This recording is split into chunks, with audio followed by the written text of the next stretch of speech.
हमारे so called influencer और celebrity हमको चंद पैसों के लिए कैंसर का जहर बेच रहे हैं। पर अगर ये गुटखा, शराब, सिगरेट प्रतिबंधित है तो इसके एडवर्टाइजमेंट आखिर हो कैसे रही है? आखिर ये सरोगेट एडवर्टाइजिंग होती क्या है? और अगर ये इतनी कॉमन है कि आप और मुझे भी पता है तो सरकार इस पे एक्शन क्यों नहीं ले रही? जानते हैं सरोगेट मार्केटिंग का पूरा खेल कि कैसे सरकारी नियमों की धज्जियां उड़ाई जा रही है और किन किन रूपों में हमें ये प्रोडक्ट और ये ब्रांड हमारे सामने परोसे जा रहे हैं। क्योंकि ये चैनल सिर्फ एंटरटेनमेंट की बात नहीं करता, ये बात करता है इंफॉर्मेशन के साथ एंटरटेनमेंट की, इंफोटेनमेंट की। इसीलिए चैनल आम आदमियों के नहीं, आप जैसे खास व्यक्तियों के लिए है। तो खास जनता का इंफोटेनमेंट के इस सेशन में हार्दिक स्वागत। करते हैं वीडियो की शुरुआत।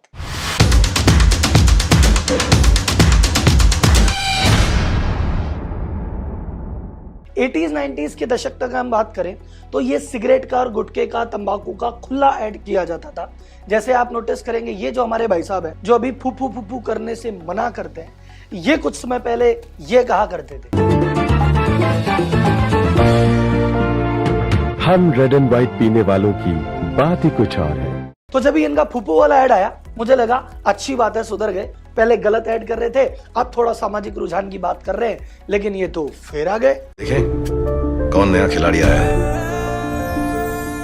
तो ये खेल शुरुआत में यूं ही चलता रहा, लेकिन जब हेल्थ मिनिस्ट्री ने नोटिस किया कि हमारे यहाँ पे साल में 1 लाख से ज्यादा मौतें सिर्फ कैंसर के माध्यम से हो रही है और मुंह का जो कैंसर है उसका 70% से ज्यादा कारक सिर्फ ये गुटखा है और ये जितनी भी लिवर संबंधित बीमारियां हो रही है सबका कारण शराब है, तो सरकार ने कहा भैया इस पे प्रतिबंध लगाना पड़ेगा और स्पेशली इनकी एडवर्टाइजिंग पे, ताकि जो पी रहे हैं वो तो चलो पी रहे हैं, उनकी आदत छूटती है नहीं छूटती, लेकिन जो यंग है, जो यूथ है, जो अभी तक इसके बारे में नहीं जानता है, वो इसके संपर्क में ना आए और ये चीज कॉमन, एक्सेप्टेबल या कूल न बन जाए। तो सरकार ने 2003 में कानून लेके इससे रिलेटेड सभी प्रकार की एडवर्टाइजिंग को बैन कर दिया। जब 2003 में इस पे बैन लगा तो ऐसी उम्मीद लगी कि हो सकता है भाई साहब अब जाके शायद ये मौतें रुक जाए, हो सकता है सब युवाओं का रुझान थोड़ा कम हो जाए, हो सकता है इसकी सेल टूट जाए, पर ऐसा बिल्कुल नहीं हुआ। क्योंकि इस इंडस्ट्री में भैया ये अरबों खरबों डॉलर की इंडस्ट्री है, इस पे बहुत सारे लोगों का बहुत सारा पैसा लगा हुआ है और वो नहीं चाहते कभी भी इस पैसे का बिल्कुल नुकसान हो।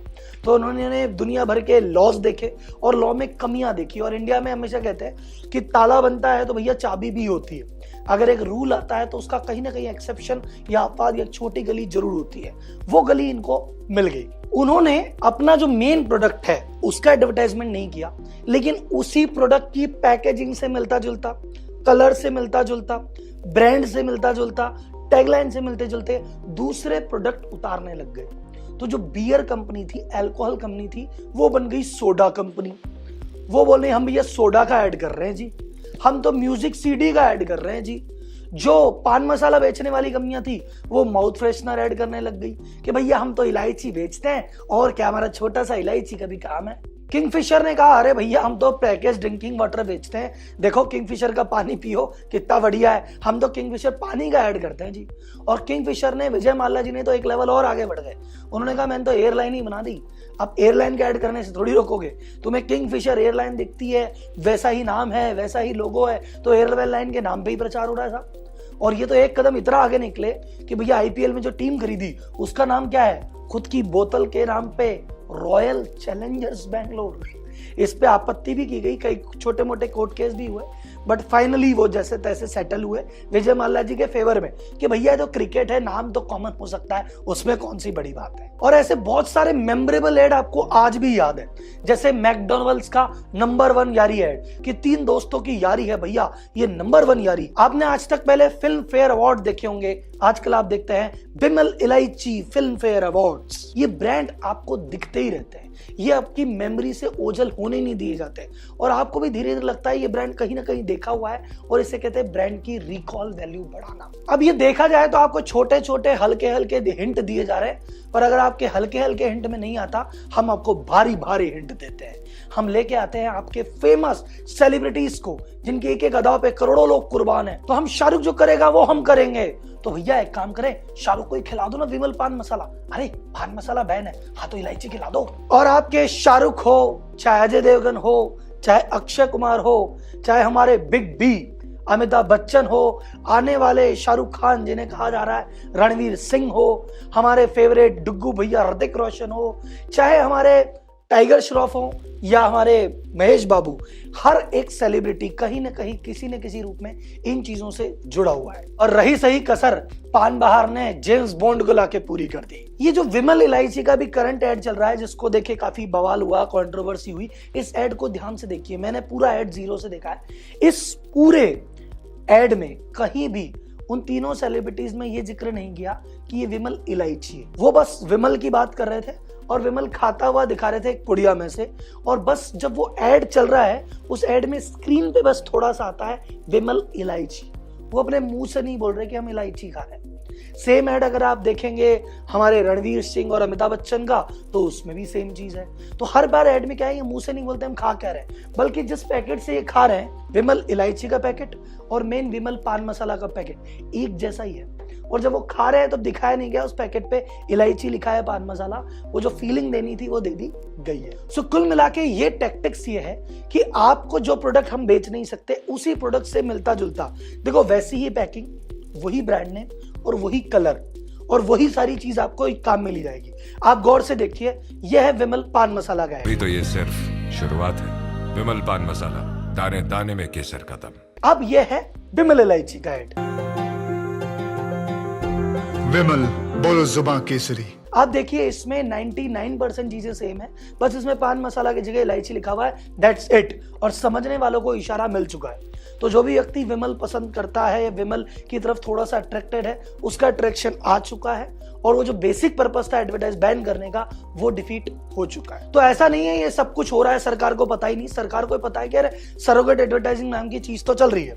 तो जो advertising standard council of India ASICI है, उसने कुछ रूल बना दिए कि अगर ये वाली चीज है तो भैया हम इसका ऐड चलाएंगे, नहीं तो भैया हम ऐड नहीं चलाएंगे। जैसे आपको एक इंटरेस्टिंग किस्सा बताता हूँ, बैक पाइपर सोडा का ऐड कर रहा है, पर बैक पाइपर का सोडा कहीं मिलता ही नहीं है। तो सरकार ने कहा भैया तुम ऐड तो खूब चला रहे हो, और हम दुकान में जाके पूछे, दुकान में बोले कंपनी सोडा बनाती ही नहीं है, तो यार ये जो चीज बनाते ही नहीं उसका ऐड क्यों कर रहे हो। तो वो मैक पाइपर पे उस पर्टिकुलर ऐड पे प्रतिबंध लगा दिया गया। एक हमारे शाहरुख द किंग खान एक ऐड करते थे म्यूजिक CD का, और उसमें कहते थे स्मॉल मिलाते जा, लार्ज बनाते जा। Seagram's royal Stag mega music, it's your life, make it large. Sir music CD में कौन सा स्मॉल कौन सा ज्यादा, वो ऐड भी बंद हुआ। तो जनवरी 2021 में ASCI ने टोटल 12 ऐड बंद किए थे, जिसमें कहा कि यार तुम्हारा प्रोडक्ट से कोई लेना देना ही नहीं है, किसी कोई सा भी प्रोडक्ट और कुछ भी बोले जा रहे हो।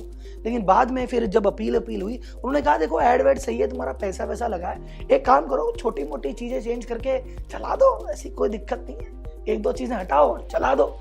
सो कुल मिला के अब हम देख रहे हैं कि यार सरकार ने ऐसे कैसे नियम बना दिए। सो पहला रूल क्या था कि जो चीज आप ऐड कर रहे हो उसका प्रॉपर प्रोडक्ट होना जरूरी है। म्यूजिक CD है तो म्यूजिक CD होनी जरूरी है। और कुछ रूल क्या बना दिए कि भैया अगर ये आप ऐड कर रहे हो ना, इसका मिनिमम टर्नओवर 20 लाख रुपए पर मंथ होना जरूरी है। तो 20 लाख पर मंथ का मतलब क्या हुआ, साल भर का 2 करोड़ 40 लाख। अब जो ये कंपनियां हजारों करोड़ की सेल कर रही है, उनके लिए 2 करोड़ 40 लाख की सेल दिखाना कोई बड़ी बात है। जिस डीलर को ये 10 पैकेट पान मसाला के दे रही है, वहां 1 पैकेट इलायची का भी दे देगी, सेल बुक हो जाएगी, देखी जाएगी। ये एक चीज और कहते हैं कि नहीं भैया हम तभी मानेंगे जब तुमने उस पर्टिकुलर प्रोडक्ट के लिए 10 करोड़ रुपए का मिनिमम इन्वेस्टमेंट किया हो। मतलब विमल पान मसाला वाला को ये प्रूव करना पड़ेगा कि भैया हम इलायची बनाना चाहते हैं, इलायची बनाने में हमने 10 करोड़ से ज्यादा की मशीन चीजों का इन्वेस्टमेंट भी किया है, और इस इलायची वाली चीज का टर्नओवर 20 लाख से ऊपर है, तभी जाके वो ऐड कर सकते हैं। पर ये चीज मैनिपुलेट करना कितना आसान है, आप खुद सोचिए। तो बात आती है कि सरकार इन रूल को स्ट्रिक्ट क्यों नहीं करती। तो सरकार को मैं बताऊं, सन 2019 में शराब से 2,25,000 करोड़ रुपए का टैक्स मिला है, सिर्फ शराब से। और सिगरेट को अलग छोड़ दो, गुटखे को अलग छोड़ दो, तो सरकार के टैक्स में कोई कमी नहीं है। आप सबको शायद याद होगा जब कोरोना में लॉकडाउन था, सब कुछ बंद था और सरकार की एकदम से सेल रुक गई थी, सरकार ने सबसे पहले शराब के ठेके खुलवाए थे। बोले भैया ठेके खुलवाओ, इसी से राजस्व मिलेगा और भैया इसी से इकोनॉमी चलेगी। तो शराबियों के कंधों पे इकोनॉमी भी टिक रही है। तो गवर्नमेंट अच्छी तरह जानती है कि यार शराब से बड़ा रेवेन्यू आ रहा है, सिगरेट से काफी रेवेन्यू आता है, तो इन पे कितना भी टैक्स बढ़ाओ कंज्यूमर के फर्क नहीं पड़ता। वो एडिक्ट हो चुका है, वो आदी हो चुका है, वो तो परचेस करता जाएगा और जब जब परचेस होगी तो कंपनी को प्रॉफिट मिलेगा और सरकार को टैक्स। तो शायद इसीलिए इन नियमों को बहुत ज्यादा स्ट्रिक्ट भी नहीं किया जा रहा है। अब जाते जाते एक सजेशन मैं देना चाहता हूं, पता नहीं ये सरकार मेरी इच्छा है आप लोग इस वीडियो को ज्यादा से ज्यादा शेयर करो ताकि ऐसे व्यक्ति तक पहुंच जाए जो ये सजेशन सुन सके, अगर सुनना चाहे तो। सजेशन सिंपल सा है कि भैया तुम ऐड के ये जो नियम लगाए ना, ये 20 लाख या 10 करोड़ ये मत करो। आप बोलो भाई तुमको जिस चीज का ऐड करना उस चीज का ऐड करो, लेकिन ब्रांड नेम अलग होना चाहिए, पैकेजिंग अलग होनी चाहिए, डिजाइन अलग होनी चाहिए।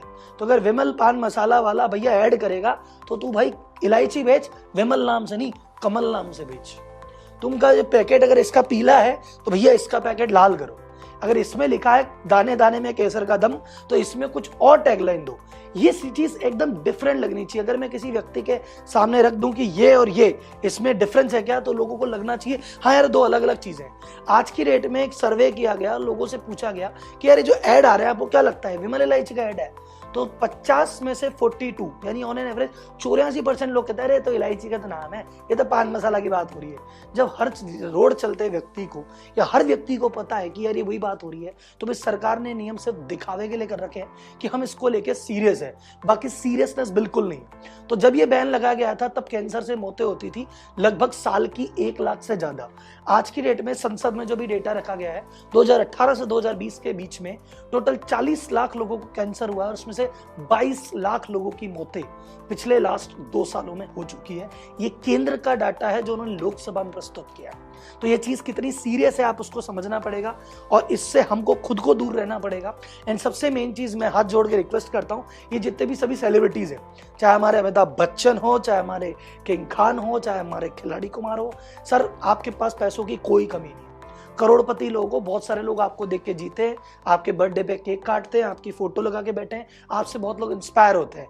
ऐड करना है, बहुत सारी चीजें हैं, इस एक चीज को छोड़ दीजिए, अपने लालच को थोड़ा सा काबू में रखिए। आप एक पब्लिक सेलिब्रिटी है तो आपकी भी समाज के प्रति जिम्मेदारी है, उसको समझिए, उसको निभाइए। और मैं सभी ऑडियंस से पूछना चाहूंगा, अगर ये आप मेरे साथ हैं तो ये कैंपेन आप थोड़ा अपन इसको आगे चलाते हैं, इस वीडियो को ज्यादा से ज्यादा लोगों के साथ शेयर करते हैं। एंड ये जो सेलिब्रिटीज है इनके एक बार आप प्रोफाइल पे जाके एक बार प्लीज ये रिक्वेस्ट जो मैंने की है वो भी आप इनसे कीजिए। और अगर वीडियो अच्छा लगा हो तो लाइक कीजिएगा और ये सेंसिटिव टॉपिक है इसलिए ज्यादा से ज्यादा तक शेयर कीजिएगा ताकि हमारे युवाओं तक ये बात पहुंचे। तो आप मिलते हैं नए टॉपिक के साथ नई वीडियो में, तब तक के लिए धन्यवाद। जय हिंद।